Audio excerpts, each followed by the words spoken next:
Yes, indeed. Honorable Philip Agbese joins us next. He is the Deputy Chair, House Committee on Media and Public Affairs. Good morning. Thank you for coming on today. It's a pleasure. Thank you so much. Well, this allegation from vice chancellors, rectors, provosts who are accusing lawmakers of bribery, corruption, and then we've seen some statements too coming through, but they're quite telling and weighty, probably, because I know that several reports out there which talked about a certain payment into a certain bank, 2 million. Several things were listed.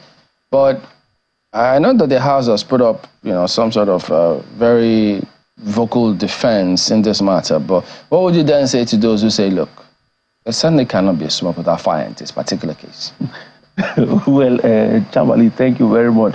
Our country somehow every day is turning into a comedy. Comedy in the sense that people who know, or those who ought to know, and the people that you equally respect as highly placed people intellectually, they begin to, dance to this kind of tune. It becomes alarming. Why am I saying that? These allegations, in quote, are coming from supposed heads of our institutions, university vice chancellors. Of course, vice chancellors in Nigeria are professors, rectors, highly placed academic, in highly placed academic positions, and very well, you raise these issues. Since these issues were raised, that one of our ad hoc committees, embarked on one of our ad hoc committees probing job racketeering in the country, invited heads of institutions. And recall that the heads of institutions across the country invited were not just only university vice chancellors. But in this case, the report they are trying to put out is that only university vice chancellors, rectors and provosts were asked, to give bribe. And the question is this: it's very clear, by the provisions of our law, that the giver and the receiver of bribe are guilty. However, the leadership of that ad hoc committee, as it were, petitioned the ICPC and said, these allegations raised against us, we want to be thoroughly probed. So we therefore demand evidence against us. Right. Are you saying that because it's also out there that Honorable Gagdi, I think he invited them. Yes. They appeared, he announced that invitation there.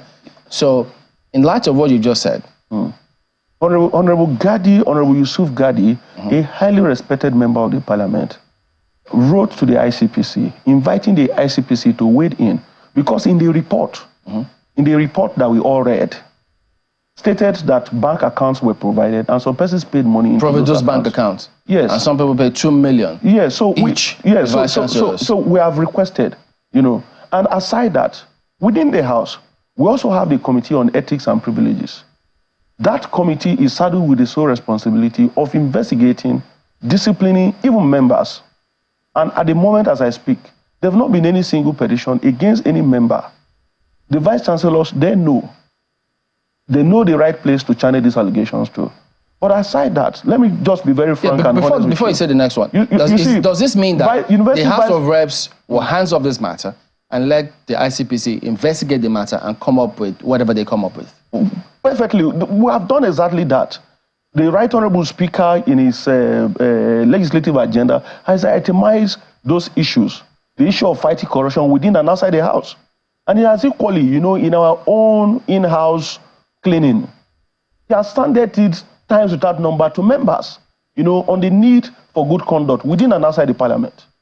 So as members of the 10th parliament, I know exactly, what we stand for, and individually what we represent. But coming back to university vice chancellors and these allegations, because recently this allegation came up again in respect of TED fund releases. Like I mentioned earlier, university vice chancellors were not the only chief executive officers that were invited to the job racketeering committee.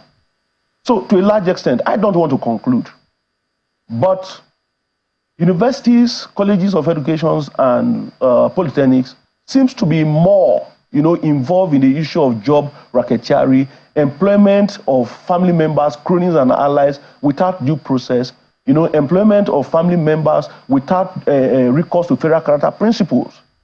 Because this whole thing, other chief executive officers from mining sector, from oil and gas industry, every chief executive officer that has the power to employ people in Nigeria, because that committee that was accused has to do with job racketeering. That is government agencies employing people. So the question that Nigerians should also ask, those who are alleging, were you the only people invited to that committee? How comes the university vice chancellors turned out to be the only people in, supposedly, if bribe was demanded and bribe was given, how comes they were the only people that the committee demanded for bribe, and at the end of the day, how comes they turned out to be the only people who gave out bribe? Just a moment. You said that the university, beg your pardon now, that you know what the 10th Assembly stands for. Yes. And that you also have, sounded a gong of warning to your members. Yes, our colleagues. In the National Assembly. And a number of people are wondering, what safeguards have you put in place to ensure that things like this do not happen, even if they're rumored, that they always end up not true? Well, you see, I want to make this point.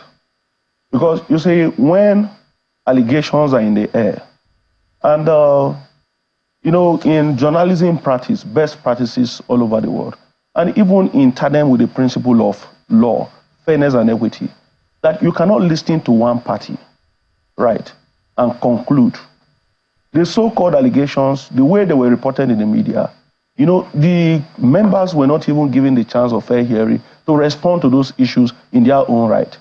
And it has always been that these allegations are carried out, published, and we have to respond to them, just like Channels Television. I want to thank you for the opportunity that you invited us to come and talk about it. Other media platforms just did a report and said, oh, members of the House have asked people for bribe and all of that. Like this recent one that is rearing its head now is the issue of, the Committee on TED Fund, the House Committee on TED Fund, and the Senate Committee on Education, inviting the university vice chancellors to look into their 2024 budget issues. And, from nowhere, the allegations are coming up again. It suggests, to a large extent, that there are individuals within the universities and polytechnics, who definitely have something to hide, right? Close to appropriation and finances of the Nigerian people. So. Yeah, because each time the issue of accountability is raised, the next thing we hear from the university vice chancellors, oh, we will not go to the parliament. We will not go to the parliament because when we get there, they are going to ask us to give them bribe. They are going to ask us for this. They are going to ask us for that. But you see, none of us can be wiser than the framers of the Constitution. It is the Constitution, Section 88 and Section 89 of the 1999 Constitution that has given the National Assembly the powers, to oversight agencies and government that will have business with money. The university vice chancellors cannot be smarter than the framers of this Constitution. The public funds that they enjoy these monies, under the provisions of the Constitution. And again, they wake up, okay, look at Section 80, subsection 3 of the 1999 Constitution. It says that the National Assembly, that no money, no agency, no entity of government can spend any money if not appropriated, except in the consolidated The question account. I've asked is, what safeguards are you putting in place to ensure that, stories like this do not even come up? It's about the legislative agenda of the House. When you talk about probity, accountability, and transparency, and you intend to take it out, there must be soul searching within, to ensure that members conduct themselves accordingly. And in doing that, in the wisdom of the Right Honorable Speaker, Right Honorable Tajuddin Abbas, today we have a committee of the House on monitoring of committees. That is to say that when members go out to carry out their oversight functions, they do that, right, in accordance with these rules that we have. And there's also another group within the House, the Legislative Committee on Legislative House Committee on Monitoring and Compliance of the Standing Committees. So they monitor your activities and they report to the leadership of the House. But I want to add each time we talk about allegations coming from these university vice chancellors, and they know the law very well, and this attempt to scandalize an institution like the parliament, I think it is unacceptable. University vice chancellors in Nigeria, we have the records. They have been accused of aiding and abetting election malpractices in the country. Have we stopped them from administering or carrying out their roles and functions in the universities? Have we scrapped the universities? University vice chancellors in Nigeria, our children, our young girls, our daughters, have accused some of these vice chancellors. Some are even before law courts in the country for serious allegations like rape. Maybe those are the vice chancellors. Right. Some of them, not all of them. Against some of them, because we have facts. Before law courts, where they have been accused the law of should rape. take its course then. If anybody falls, let the law take its course. So what did these people do? We shouldn't paint everything in one brush. Exactly. In this same matter at the same time. So what did people do when these university vice chancellors engaged in rape? They were reported to the police. So if any member of the parliament has asked you for bribe, report the member to the police. All right, Honorable Philip Agbese, Deputy Chairman, House Committee on Media and Public Affairs, thank you for coming on. But this matter, of course, as you've said, the ICPC are looking into it, and we are also interested in see how this comes out.